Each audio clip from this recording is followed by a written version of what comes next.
A lot of Americans don't realize just how tenuous our food supply is.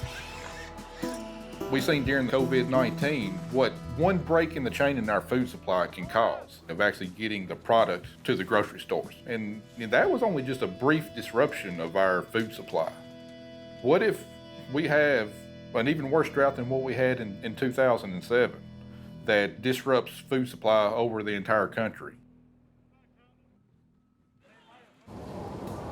I've never seen weather patterns like we've had the last few years. Either we have way too much rain or no rain. We have mild winters where it hardly ever freezes. We have the coldest weather on Earth. We have a 100-year flood here every 5 years. This isn't normal, and what we're seeing is the extremes are now the norm.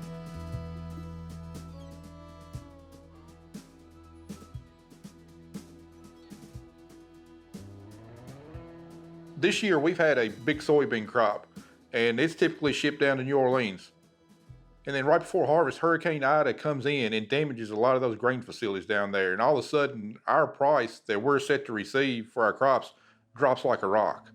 When you throw in those kinds of stresses where you do everything you can all year long, everything's perfect. And then at the last moment, a severe storm comes in that doesn't even affect your area, but affects another part of the country. It's enough to make you wonder, why are we doing this? What's the point of banging our heads against the wall? Is there no end in sight to some of the added stresses that we're having to face due to these extreme weather events?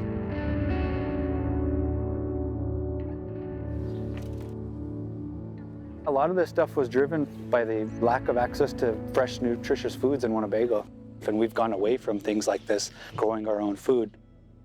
Now we're getting all these food production into our schools, into our hospitals, into our local food stores, and just getting people to start eating better. On top of that, increasing the physical health, the mental health.